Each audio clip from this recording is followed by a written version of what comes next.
Family News, I'm Rusty Pugh. It has now been more than 50 days since the partial government shutdown began over DHS funding. Alex Hogan in Washington says that Democratic leaders want to discuss a deal. House Minority Leader Hakeem Jeffries called for the House to get back to work. The House of Representatives, under the leadership of Speaker Johnson, and Republicans need to bring us back into session so we can actually reopen the Department of Homeland Security, stop creating chaos at airports all across the country, and forcing people, including what happened to TSA agents for weeks, to work without pay. And Republicans are eyeing another option, a budget reconciliation bill to fund Immigration and Customs Enforcement and Border Patrol. President Donald Trump set a deadline of June 1st for Congress to send him that bill. The second missing U.S. F-15 crew member was rescued by American forces in a daring operation. U.S. CENTCOM General Frank McKenzie says this successful rescue is a hard lesson for Iran. They were not able to find the missing air crewman. Second, they put out a broad appeal to their people to turn him in, reward, asking for all kinds of leads. That does not appear to have been successful. And I think that's maybe a sign of disaffection, don't know. But you can't be happy with that if you're a senior leader in Tehran. Fox News medical consultant Dr. Mark Siegel says there was something more at work in this rescue. Over 85 degrees in Iran right now, and the idea that he climbed over a mile up, the fall probably or likely caused some fractures, clearly severe bruising. He must have had swelling. He must have had impact on his lower extremities of some kind and probably dragged himself up over a mile in severe heat. And the most important thing is you can go days without food. Again, this is over a day, almost 2 days. You can go days without food, but you can't go days without water. So the question is where he got water from. I mean, that's direct divine intervention. Iran continues to hold the Strait of Hormuz hostage as U.S. and Israeli airstrikes continue to hit the area. Congressman Mike Turner of Ohio says a ground invasion of Iran will not be necessary. I don't think U.S. ground troops are going to be necessary in any direct conflict. In this instance, we're seeing that the conflict is continuing with the president beginning to, in conjunction with Israel, significantly diminish Iran's military capabilities. With the moon looming even larger, the Artemis II astronauts raced to set a new distance record today. Former NASA Administrator Jim Bridenstine on what the astronauts on Artemis II are doing today. So this is what it's all about today. Our astronauts are going to break records again, as this whole mission has been doing at least since 1972. But tonight, around 6:47 p.m., our astronauts are going to lose communications with the Earth for a period of about a half an hour. At about 7:02 p.m., they're going to fly closer to the moon than at any point during the mission. And not only that, they're going to fly further than any humans have ever flown from the Earth before. And finally, Colorado continues to lose cases to Alliance Defending Freedom. Chris Woodward explains. For years now, ADF has successfully represented professionals such as Jack Phillips, Lori Smith, and Kaylee Chowles. ADF attorney Jake Warner. Colorado is no respecter of the First Amendment. The past 15 years have shown that. In case after case, Colorado has tried to compel speech and censor speech to force people to think and say things that it wants them to say. And it's been thwarted every single time. 3 victories at the U.S. Supreme Court now saying Colorado must respect the First Amendment. So we're very hopeful that the state will take a hard look the next time that it aims to compel speech or to censor speech because it disagrees with the message. Because each time the Supreme Court has said, no, the First Amendment stands in the way of that kind of government censorship. The ruling last week in favor of Kaylee Chowles was 8-1. Only Justice Ketanji Brown Jackson dissented. I'm Chris Woodward. There's more news online at afn.net and download the AFN mobile app for your Apple or Android device. I'm Rusty Pugh. At Wesley Biblical Seminary, we are working today to equip tomorrow's pastors and Christian leaders through biblical and theological education in practical ministry that's accredited, affordable, online, and highly personal. So whatever your next step is in being equipped for ministry, we're here for you. And if you believe these are the kinds of pastors we need leading our churches in the future, we invite you to learn more about Wesley Biblical Seminary by visiting us at wbs.edu today. Jenna Ellis in the morning on American Family Radio. I love talking about the things of God because of truth and the biblical worldview. The U.S. Constitution obligates our government to preserve and protect the rights that our founders recognize come from God, our Creator, not our government. I believe that Scripture in the Bible is very clear that God is the one that raised up each of you, and God has allowed us to be brought here to this specific moment in time. This is Jenna Ellis in the morning. Good morning. It is Monday, April 6th, and I hope that all of you had a wonderful Easter Sunday yesterday, or Resurrection Day, as my family always called it, to kind of separate the pagan, secular bunnies and eggs kind of version versus what we're actually celebrating, which is, of course, the resurrection of our Lord and Savior, Jesus Christ. And it's the most important event in world history. And the fact that it is an event in world history is the significant part of it, because this isn't just a religious belief. This isn't just a Sunday that we go and we express a belief or a religious aptitude, or go and have kind of this religious performative kind of service. It's a recognition, actually, each and every Sunday morning, of the truth of the reality of the entire gospel of Christ. And as I was actually leaving the Good Friday service at my church, and I love that we have the Good Friday service and then the Sunday morning service, and how we do both of those, talking about what was necessary to get us to the moment of the cross, and then at the tomb and after the trial, of course, and the persecution, the death, and burial of Christ. Then we end and say, of course, Sunday is coming, and then celebrate that miraculous, wonderful event Sunday morning. But as I was leaving, there was someone else, kind of walking by and expressing to their friend, I love Easter services, and I really wish that we did this more than once a year. And I thought, yeah, this is really amazing. And then I thought, we actually do. Every Sunday morning, we should have the same awe, the same wonder, the same respect, and the same reverence for the fact that this incredible event happened, and the awe of the power and the authority of the God that we serve, and the God who is the creator of all things. And, as we're watching this amazing event of the Artemis II, and for the first time in Gen Z's history, and for a lot of us who, weren't around when the last series of NASA launches and going to the moon and all of that, we've just kind of read this in the history books, watched it on the movies, but when we're seeing this actually happen, and seeing the vastness of the universe, and seeing just how small our planet is in the midst of all of this, you can kind of have one of two reactions. You can either think, wow, there is a lot of nothingness, and we are just in the middle of a dirt clod out in space, as the old song goes, and we are meaningless. We have, no hope, and we have no meaning, and it's just, it's overwhelming.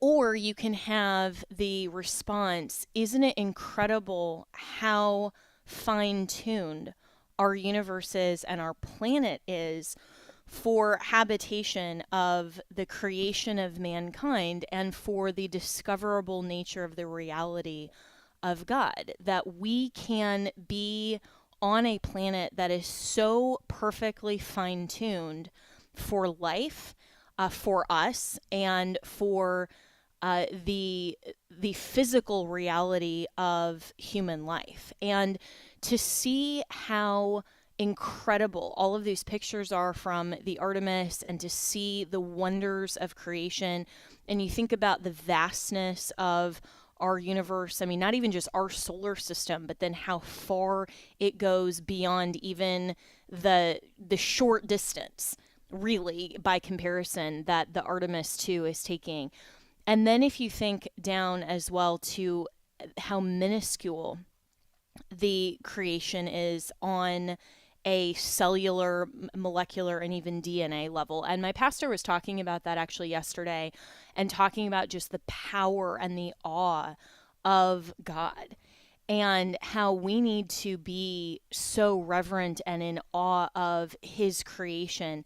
And he was talking about, how DNA is the language of life, and it is literally the language of our human bodies, and it's the language of life. And we are in a word-based universe. And this is why, words have meaning, and we need to make sure that we are always very careful to not allow the perversion and the lies of things like saying, for example, men can become women, or using the wrong terminology. I mean, there are so many things that are manipulated in communication based on manipulating words, and words have meaning. And when we talk about the word of God, when we talk about how God spoke everything into existence in the universe, it was just through his word and his power. And when we think about that, and then how the Bible says the word became flesh, it's talking about the person of Jesus Christ and how he became flesh, and he was fully God and fully man, and the power that took to not only have the incarnation that we celebrate at Christmas, which we should be celebrating every day and thinking about every day, but then we also have the incarnation that was just an incredible, miraculous event, but then we also celebrate the death and then the resurrection of Christ, which was an incredible, miraculous, factual event. And the kind of power that took, I mean, we're on this radio network every day talking about, politics and politicians and news of the day, and, yes, and cultural and theological topics as well. But a lot of times we emphasize the power of politicians here in the United States. And it just struck me yesterday as I was sitting in church how genuinely minuscule the power is of man by comparison to the awe of the authority of, and the nature of God. And if we actually sit back and we compare the authority and the power that God has to speak this universe into existence, for the incarnation as a factual event to take place, for the death and the resurrection of Christ. And that was easy for him. I mean, he can do all things. And those kinds of miraculous events, by comparison to the type of power that we think we have as human beings, I mean, it's just, it's like saying, wow, look at the distance we're going from, the Earth to the moon. And yeah, that's, it's a lot, and it's really amazing. But by comparison to the rest of the universe, I mean, it's barely a step. And it just reminds us how small and truly insignificant we really are. And the fact that our God knows us by name, and he loves us enough that the entire unfolding of the gospel happened to where he sent his son to give us life eternally, us. I mean, the creatures that he could have just, spat in our face and said, okay, you rejected me, fine, deal with it.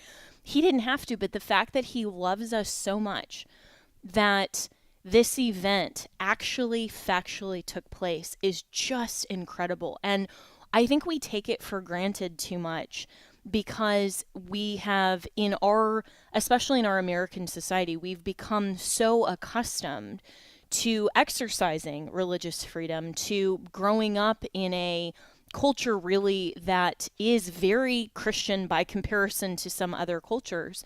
And yet when we look at the Christian martyrs, the people who are willing to die for their faith, it wasn't that they were just willing to die for their religious belief. I mean, as my pastor said yesterday, there are a lot of people who are willing to die for different beliefs, for political opportunism, for power, for the hope of financial gain, or hope in a ridiculous belief that they'll have 70 virgins waiting for them. People are willing to die for all kinds of things. But what makes Christian martyrs different is that they died for something that they know is true and that they are not willing to deny. That motivation matters, because Christian martyrs had no earthly gain, no political power takeover, no promise of immediate power. They simply refused to deny what they witnessed and what they know to be the truth. And that is an incredible testimony to the truth of the fact and the proof of the resurrection, because the apostles didn't try to gain anything. All that they gained was persecution, exile, execution, not wealth or influence. And they were so certain about it because they had witnessed it for themselves. And it's so incredible. And as I was sitting in church yesterday, it also struck me that, as we're sitting here in 2026 and having this ridiculous fight and conversation about whether Christianity, versus the Jews, or the anti-Semitism, or, whether the Old Testament is relevant, and, all of this kind of stuff. We need to sit back and actually recognize what the full context of the truth of the gospel of Christ is. Because when we look at the necessity of the life, the incarnation, the life and the death and resurrection of Christ, that started all the way back in the Old Testament. Once sin entered the world, then by necessity, we were looking to a Messiah. And we could not identify the truth of who the Messiah is without the Old Testament. Scholars identify over 300 messianic prophecies in the Old Testament that point specifically to the identity of Jesus Christ. And the entire Judeo worldview, the entire scope of the Old Testament and Old Testament Israel, was looking forward to and foreshadowing a Messiah that was to come. Everything that Old Testament Israel did was in preparation for the coming of the Messiah. And so salvation actually hasn't changed, because pre-cross, to be saved, you had to believe that God would send a Messiah, and that there was an insufficient propitiation for sin and covering of sin through the sacrifice of the blood of literal lambs. And all of the Old Testament Judeo, their customs, and all of the things that were bound up in the religious law that God had for them. It was never, though, about keeping the law. It was about trusting God's promise of redemption.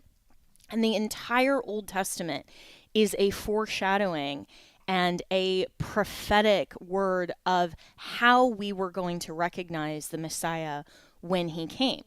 And so then when Jesus came, then the Jews who recognized that and understood this is the Messiah, then that became the fulfillment of the entire foreshadowing of everything that came before.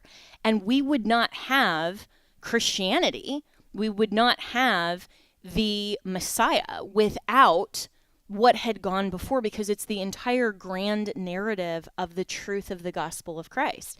And so we can't simply cut off and say, well, the Old Testament doesn't matter because this is a new covenant, and the Gentiles are grafted in, and all of these things that we're maybe taking out of context. We have to have the Old Testament because it identifies who the Messiah is and how we recognize him, so that then we can now have salvation through putting our trust in the lordship of Christ and repenting of our sin and recognizing that he is Messiah. We would not have the truth of the gospel of Christ without the truth of the full gospel of Christ. And so there has only ever been one gospel before and after the cross. And that promise began so much earlier than most people realize. And so the need for the Messiah and to recognize why, starting all the way back in Genesis 3, that necessity for the Messiah to come was that prophecy that then would take the entire Old Testament so that we could recognize him. We need to make sure that we are not doing a disservice to the truth of God and to what we celebrated yesterday, and what we should, with the same awe and reverence, celebrate each and every Sunday, or whatever day that you go to church. I mean, celebrate it every day.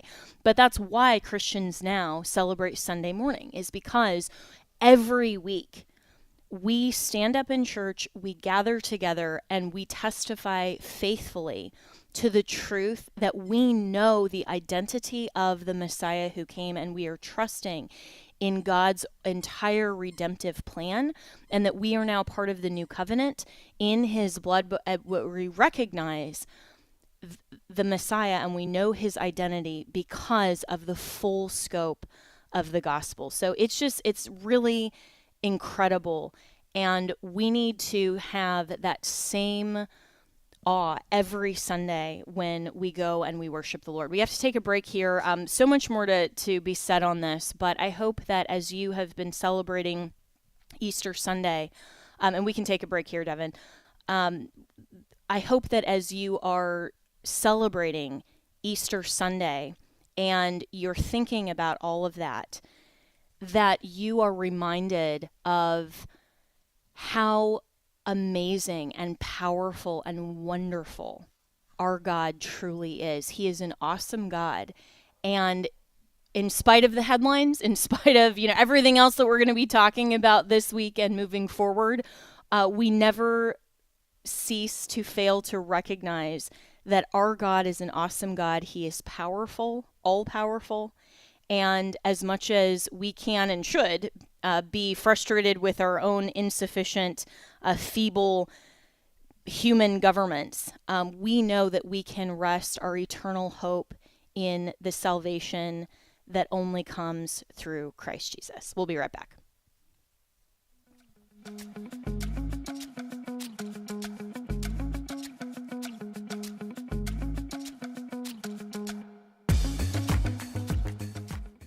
Satan wants to destroy God's sacred design for marriage and family.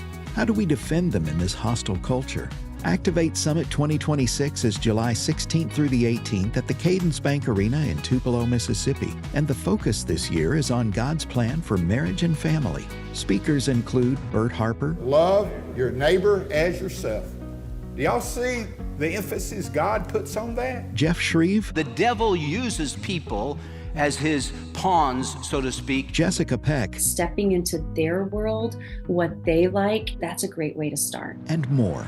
There's also Activate Kids, a separate track for children ages 6 to 12. And something new this year. Get separate tickets for an exclusive meet and greet reception at AFA with the conference speakers on the evening of July 17th. Register now for Roots to Fruit. Grounded in truth, growing in grace. Visit afa.net/summit. afa.net/summit. They're coming for your family, not with guns, not with armies, but with laws, with lawsuits, with ballots and bureaucrats. Parental rights are under attack. Marriage is being redefined. Your values, they want them silenced, and they're counting on you to do nothing. But here's the thing, we're not backing down.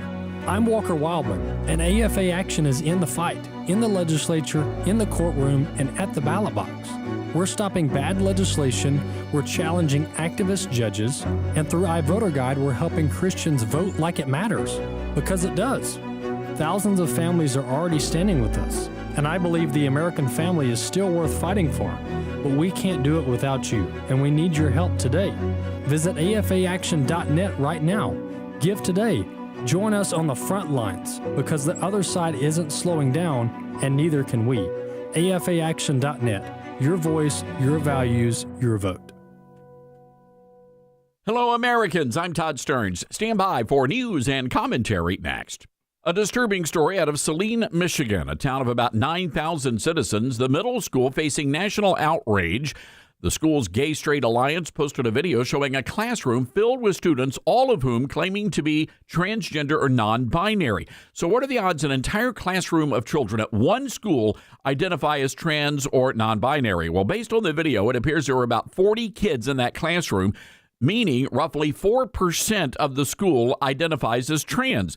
Now, nationwide, that number is 0.8. So you tell me what's going on in Saline, Michigan. As one of my radio show listeners said, it has the feel of a Jim Jones cult where a bunch of people just drank the Kool-Aid. Another said transgenderism is a modern form of social contagion and mass psychosis. Well, don't expect too much blowback from city leaders. They actually raised a flag over City Hall to commemorate Transgender Day of Visibility. I'm Todd Stearns. Welcome back to Jenna Ellis in the Morning on American Family Radio. Welcome back. Well, a lot of news that happened over the weekend, and not the least of which is the U.S. rescuing a missing airman from the Iranian mountains after the fighter jet was shot down. An incredible rescue story, and I agree with my good friend Robbie Starbuck that likely that'll be made into a movie sometime soon, and hopefully they'll get all of the details right and not be so anti-Trump in Hollywood, but we'll see. But a really incredible story as the conflict in Iran continues. Trump yesterday on Easter Sunday sent out a message that got a lot of criticism. I think that there was a lot of sarcasm in the message. I'm not going to read the whole thing because there's a lot that we can't actually read over the air on that one. But basically, he's saying to Iran, get it together, and is still telling them that they'll be sorry if they don't actually come to the table and negotiate. Some of those negotiations are continuing. We'll see what happens with the conflict as we approach day 40 of that conflict in Iran. But meanwhile, on Friday, Trump came out with firing Pam Bondi, who is the Attorney General. She was ousted from her post last week, just weeks after former Homeland Security Secretary Kristi Noem was also removed from her role.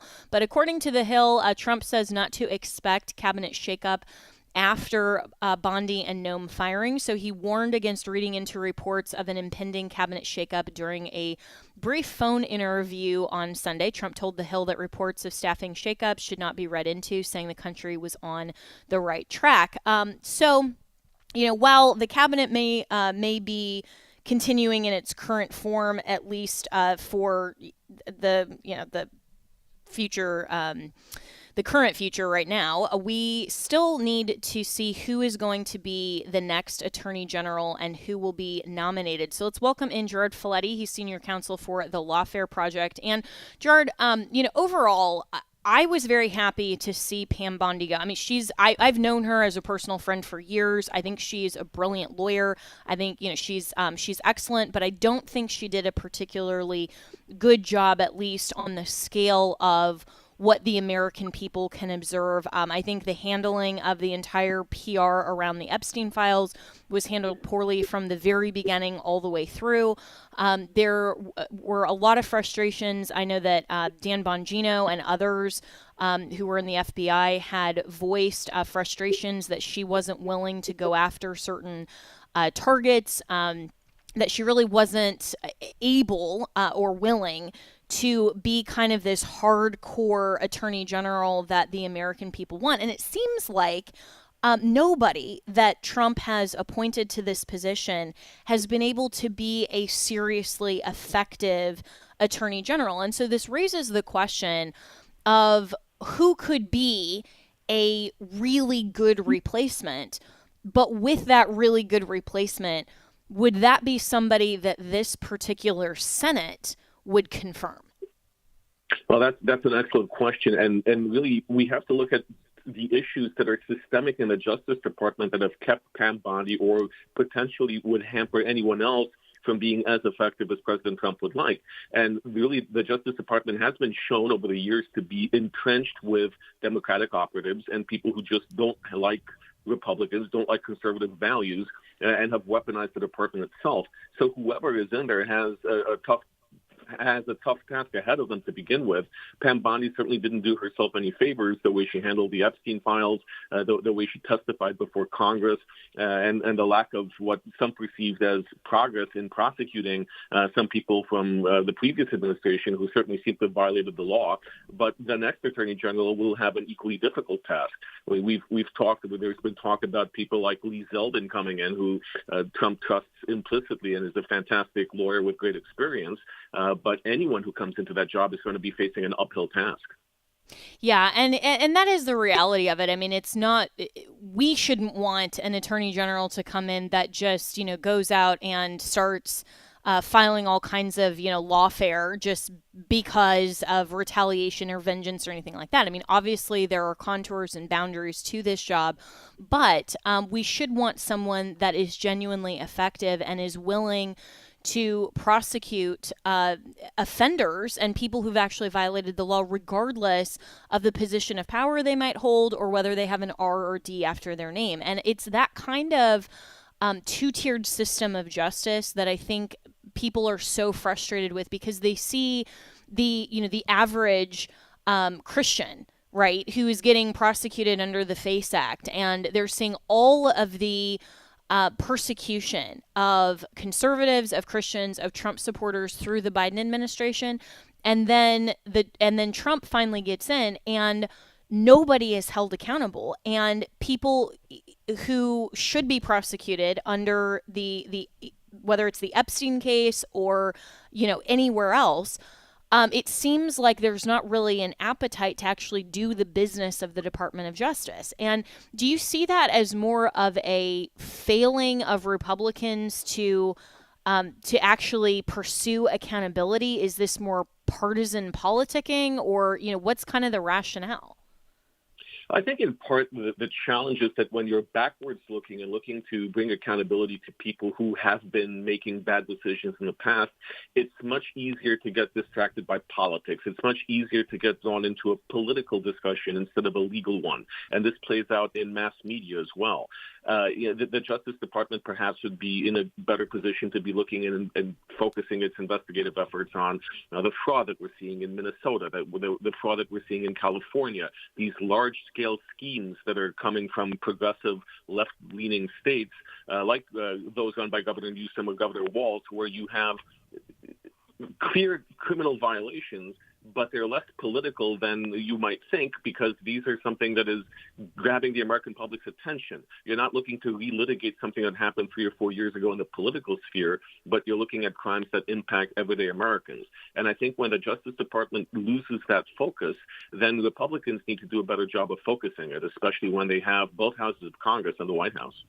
Yeah, and and a lot of this really does seem to come down to a lack of political will, not only in the DOJ, but also in Congress as well. Because when we talk about who could possibly be confirmed, I mean, you have Senator Tom Tillis, who's, out almost immediately after Pam Bondi is fired, talking about, if a nominee doesn't share his personal perspective on January 6th of all things, then, he's not going to vote for them. And it's like, really honestly, especially with Trump pardoning, everybody involved in January 6th. And, can't we move on from that? I mean, it's like that. No, that wasn't a 9/11 and all of that. And yes, as much as the actual offenders should have been prosecuted, but a lot of them were over prosecuted. Isn't it time that we kind of move on from that instead of making that sort of partisan flashpoint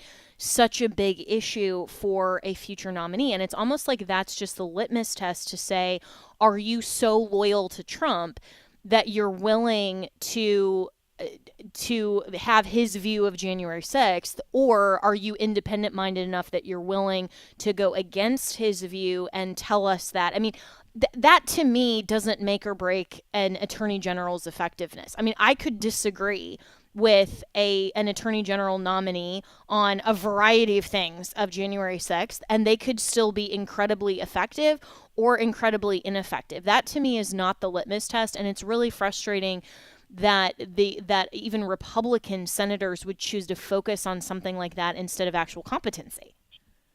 No, you're absolutely right. And the focus shouldn't be on events of January 6th. It should be on their view or their interpretation of the law. The loyalty, ultimately, of course, Donald Trump is the head of the Republican Party. He's the visionary of MAGA, and people in the party owe him a loyalty. But ultimately, when you are Attorney General, when you are in that position, your loyalty is to the Constitution. So the real test, the real question should be, how do you interpret the Constitution? How do you interpret something like the FACE Act? Are you only going to use it to prosecute people who protest abortion clinics, or are you also going to use it to protest people who barge into churches and disrupt services? That should be the real litmus test. It's the view on interpreting the laws and how that happens, the faithfulness to the Constitution. And we shouldn't be dragged into partisan politics about January 6th. We should be really addressing how people view the Constitution and law enforcement. Yeah, 100%. And so, so that then goes to who should be the next Attorney General nominee. Obviously, that's up to Donald Trump, and we can all voice our opinions, but the decision resides with him. I personally, while I think, Governor Ron DeSantis would do an excellent job, I don't think that this is particularly the job for him, just because of the nature of the position and how that really kind of goes against the grain of a good relationship with the president. We've seen how that's gone over the last several attorneys general in Trump's first term. And usually those relationships don't end particularly well.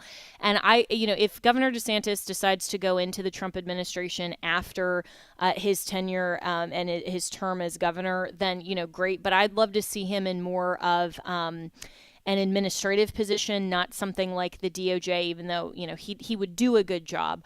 I think that somebody more like a tenacious kind of prosecutor, I don't think it has to be somebody that's even, well known as, it doesn't have to be somebody who's already a celebrity like, a Ted Cruz or a Lee Zeldin or, a Ron DeSantis.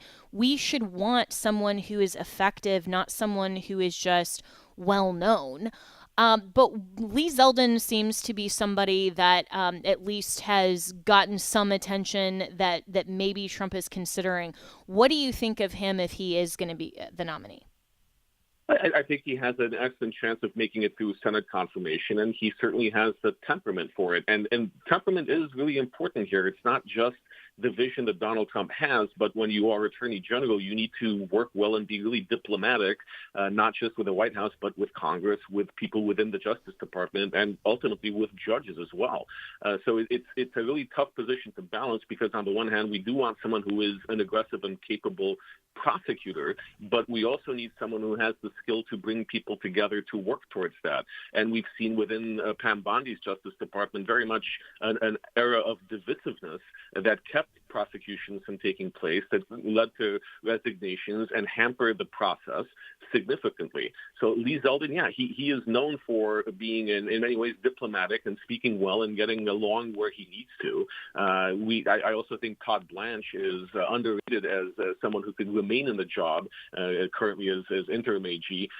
He's very competent as well and understands how the system works to the effectiveness that Trump wants. So I think those are two very strong candidates right there.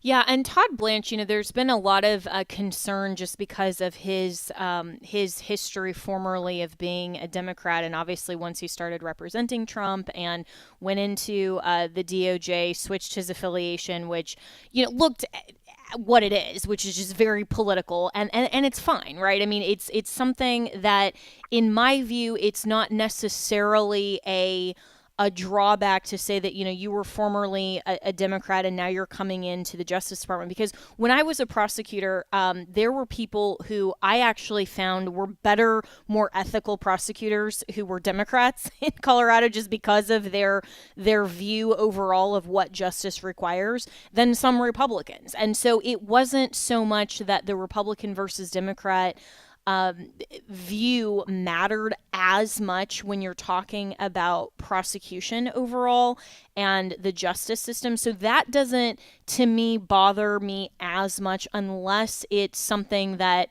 he would go in and try to undermine Trump and, is kind of that wolf in sheep's clothing. But I think given what Todd Blanche has already done in terms of representing Trump himself prior to the 2024 election, and then what he's done currently in the DOJ, I think he's kind of earned his stripes there. And so that to me isn't as big of a deal that he was formerly a Democrat. Now, if he was, going into a more of a inherently political position, that would be more concerning. What's your thought?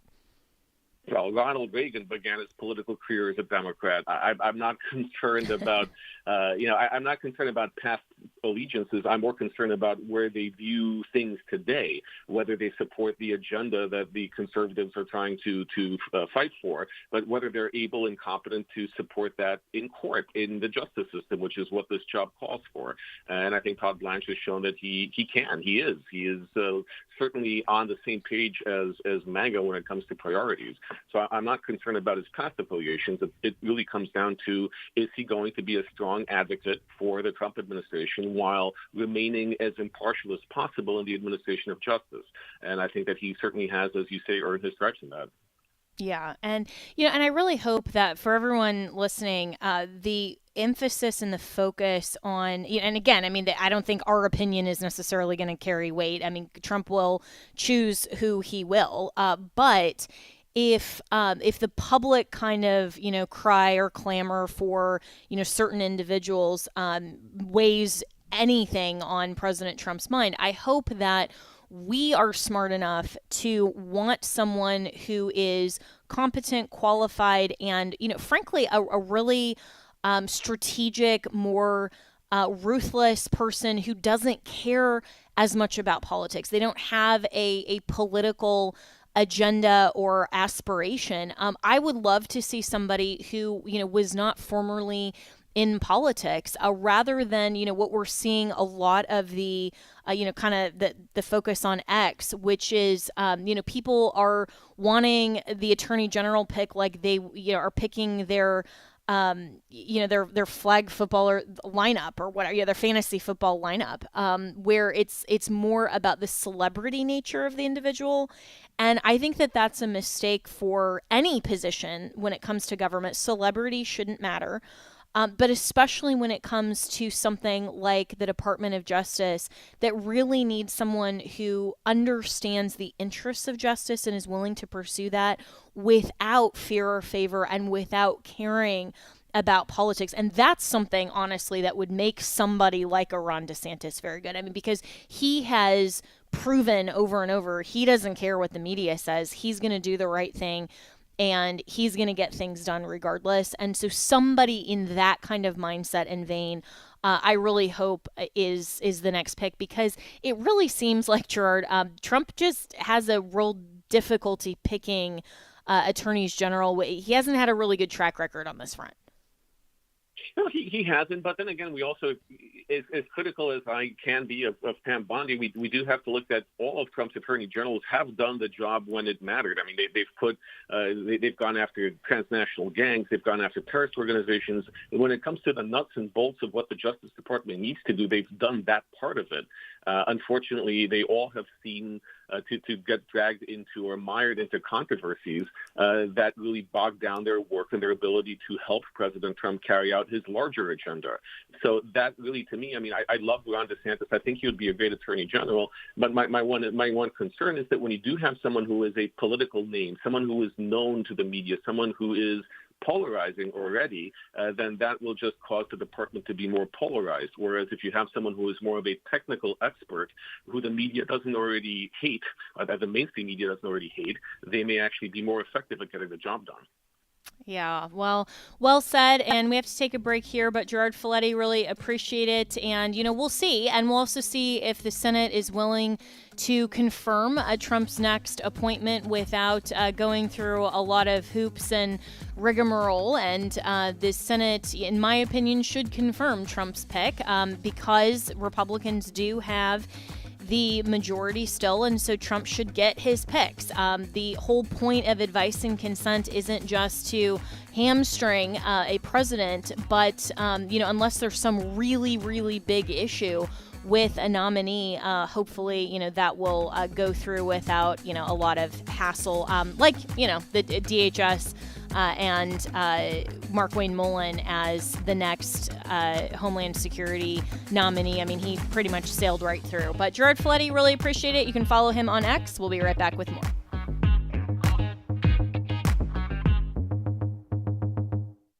Are you completely sold out to God? Here's Pastor Jeff Shreve with From His Heart Ministries. God knows if your heart is wholly devoted to Him or not. Now, wouldn't it be cool and exciting if you had a heart that's passionate, that's in love and on fire for Jesus Christ? Learn how to give Him your all and gain everything that really matters. Join Pastor Jeff Shreve on From His Heart, weeknights at 6 Central here on American Family Radio. Some people are fascinated by the topic of Bible prophecy, while others can't see how it has any relevance to their lives. So what does God's plan for the future have to do with how we should live right now? This week on Pathway to Victory, Dr. Robert Jeffress explains why every Christian ought to study the end times. Join us for the series Perfect Ending, starting this week on Pathway to Victory. Weekday mornings at 6 Central on American Family Radio. Let's see, if something costs less, a lot less, but people are actually happier with it, that sounds like something to look into, and that's MetaShare. Maybe you've heard joining MetaShare can save you or your family up to $500 a month, and that's huge, but it's also true. People are just happier with it. They love being part of something that reflects and promotes their values and what they believe in. MetaShare works, too. It's been around for 30 years now, and members have shared more than $8 billion of each other's bills. People love having telehealth and a huge nationwide PPO network, so yeah, really, you can save a ton and like it better. Imagine being happy with how you're taking care of your health care, whether you're self-employed or part of the gig economy, or you just want a plan that you're happy with. Here you go. You can call right now and get a price within 2 minutes. A very, very smart use of 2 minutes. Here's the number you need. It's 833-44-BIBLE. That's 833-44-BIBLE. 833-44-BIBLE. This is Walker Wildman with AFR, and we're sending Bibles. Here's Michael with Bible League International. In the Middle East, most pastors are bivocational. Their congregations can't afford to pay them a decent salary, so they're employed or they own a business. And that was true for Khalil, who owns a store selling baking goods and produce there in the Middle East. Now, radicals, they burn that store down not once, but twice. But in Christian love, Khalil rebuilds and serves those who persecute him. In fact, he's invited them to come learn about Jesus through a study from Bible League. And I can tell you today that 20 Sunni Muslims have said yes to Jesus. Listen, God is at work in His world, through His Word, and from wherever you're listening today, you can be this incredible blessing at only $5 a Bible. We want to bless 4,000 waiting believers this month. Walker? $5 sends one Bible. Yes, that's $5 for one Bible. $100 sends 20, and $500 sends 100 Bibles. Give generously at 800-YES-WORD, 800-YES-WORD, or visit sendbiblesnow.org. Sendbiblesnow.org. Welcome back to Jenna Ellis in the Morning on American Family Radio.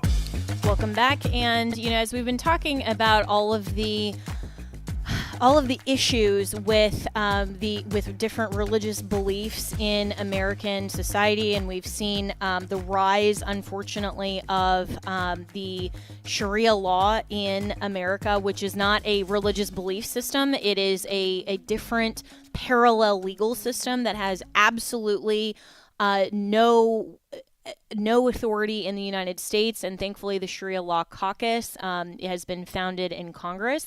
Hopefully we'll legislate on that front, but there's a lot of concerns among people even in red states about how much the kind of Muslim domination is taking over, especially with the importing of so many immigrants, legal and illegal. And my friend Kira Davis, who is an author and conservative commentator, posted last week this video saying, I have a habit of stopping by airport chapels when I have the time. Most of them have closed down in the U.S. and major airports. But Dallas-Fort Worth reopened theirs, and they're basically mosques. I had a very uncomfortable experience praying in the chapel on Palm Sunday, but I refused to leave while the Muslims were being so nasty. I refused to leave what is meant to be a temple of the Lord, especially on Palm Sunday. So Kira joins me now, and this is a really concerning confrontation that you had. So describe first your experience at Dallas Fort Worth, and I think it will surprise a lot of listeners that what is meant to be a prayer chapel has basically become a Muslim mosque in United States airports. Well, hi, Jenna. It's good to be with you this morning. Yeah, well, like you read, I do have a habit of stopping through airport chapels when I have time. It's kind of a thing that I do. Some people collect old newspapers. I do that. And I like to see what each one looks like. And DFW closed theirs down years ago. I knew that because the last time I had gone through there, they were closed, or they had put them outside the terminal, which at the time I thought was a response to Muslims. I actually did. I thought that there were Muslims who didn't like having a faith chapel inside the terminal, but I noticed when I went through last Monday, they had 3. And I thought, wow, isn't that something? I'm going to go visit all 3 inside the terminal.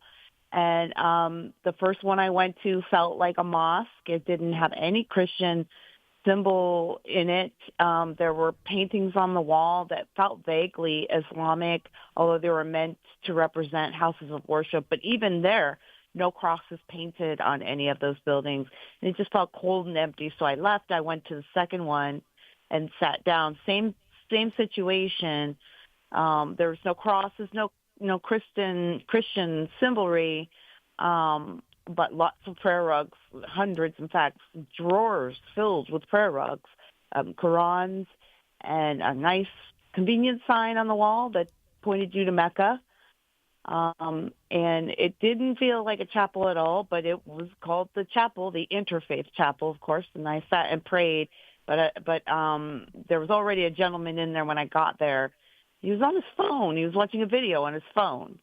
He's a Muslim gentleman. He had his shoes off, and he was not happy to see me. And then he eventually started his prayers and was joined by another gentleman, and more came. All of them were very upset that I was there. There's always a conversation, I think, about me. There were no other Christians in there. Eventually, they would get tired of sort of talking loud and aggressively and just do their prayers. But I felt as though, Jenna, maybe I'm being paranoid, but I felt as though they were trying to wait me out. They were upset that there was a woman in there or anybody in there at all, and they were trying to wait me out. So one wouldn't leave until the next one came. But I had a 5-hour layover, Jenna, so I just stayed there until I thought maybe the last one had come. And I know that that's just symbolic, right? Because obviously people come in and out of there all day. I can't squat there forever. But I just I felt intimidated, and I thought, this is absolutely ridiculous. The thing is called a chapel, Only one religion uses chapels. Jews don't use chapels. Muslims don't use chapels. Christians use chapels. I know it's supposed to be interfaith, but it wasn't. It was a mosque. And what a terrifying experience, quite frankly. And, you're very brave to just kind of wait it out and to stake your ground and basically say symbolically, I deserve to be here as well. This isn't something that is just a territory that the Muslims can just come in and basically claim as their own and take over, instead of it being truly a chapel and what it's meant to be. And, this just raises, though, the broader question of, where we're at in this country when we have experiences like this. I mean, so many people on X have asked this question, well, whatever happened to our secular nation? And I'm thinking, well, it's never been secular. We've tried to, unfortunately, and I think the Supreme Court especially has tried to make it secular or interfaith, and the coexist bumper stickers and all of this. But really, it's not. And yet when we stand here in 2026 and we see these experiences like in a Texas airport, I mean, that should be concerning for the trajectory of the demographic and the population of our country. Oh, 1,000%. And I've known that Texas is struggling with their Islamic population. I think a lot of people are starting to understand that. We see what's already happened in Dearborn. But we have so many other things going on right now. I think this is a problem that a lot of people have not been focusing on. But we absolutely need to, because Islam spreads. It is a religion of conquerage. So it's not a religion that comes to live in peace. And of course, Christianity does come to live in peace. But let me say this, Jenna. When I posted that, first of all, when I was sitting in that room, and everybody might want to know, it took me an hour. I lasted an hour and until the chapel was empty. And it seemed like it was going to be empty. But when I was sitting in that room, one thing that I thought about was I'm very isolated back here. If you've ever been to an airport chapel, a lot of them are in hallways. You know, you kind of got to weave back there. So that's one thing. At one moment, I thought to myself, I'm not sure if there are cameras in here. I am all by myself. Nobody knows I'm back here. I should not feel that way in an airport chapel at all, let alone airport, period. So there was that. But second of all, I got a number of complaints on my post from people saying, well, you were in the interfaith space and, you know, why can't you be a good Christian and share? You know what, Jenna? They weren't sharing. They didn't want to share. Second of all, the idea of an interfaith chapel is an abomination. And I just want to say right now, that's ridiculous. And there should be no such thing as an interfaith chapel. There's no such thing as interfaith. And we need to stop with this ridiculousness. Christians and Muslims cannot worship together. When I was in that chapel, those men knew it. I knew it. That was the only thing we all agreed on. We all knew we weren't supposed to be in that space together. The difference between Christians and Muslims is Muslims don't care. They will push you out. Christians will step aside. And we need to stop stepping aside. And that's what I chose to do that morning, Jenna. I just had enough, and I thought, I'm not going to step aside. I'm not going to let the gospel step aside for this. So I think the whole idea of interfaith anything is an abomination in the first place. And what happened to me is exactly what will happen to Christianity if we insist on letting our spaces become, quote, interfaith or multicultural. We have to stop with this. Islam cannot exist in the United States. My airport experience was just like a microcosm of that. Yeah, so well said, because, you know, this whole idea of tolerance only goes one way. And so it's, you know, it's the left suggesting that Christians should be tolerant. We should leave the spaces, you know, if we make anyone feel uncomfortable, we should bend over backwards. But then they don't require that reciprocal tolerance and coexisting from Muslims or from literally any other faith. I mean, it's always, it seems to be just right? It's just targeted against Christians. And Jenna, let me tell you this. There aren't 3 chapels in DFW like I thought that day. By the way, I only got to 2 of them because that second experience was so disturbing. I didn't want to go to the third one. I was wearing bright colors, and I was afraid. There's a lot of those people that came in and out were airport employees. So I was just afraid maybe somebody was communicating about me in the airport. So already then here I am afraid to be walking around an American airport. But the other thing is that there are 2 more chapels outside security. So DFW went from 0 to they took our chapels out of American airports because they were offensive to people. And now in DFW there's 5. There's 5. Why do you think they did that, Jenna? It's because we have almost exclusively staffed all of our major airports with Muslim employees. Yeah, this wasn't to make the Christians feel comfortable, you know, that at all. I mean, exactly. So Kira, we got to end it here, but I so appreciate you waking up so early. I know you're on the West Coast to join us today. Follow her at Kira Davis on X, and we've got to stand our ground. This is a Christian nation. As always, you can reach me and my team, Jenna at afr.net.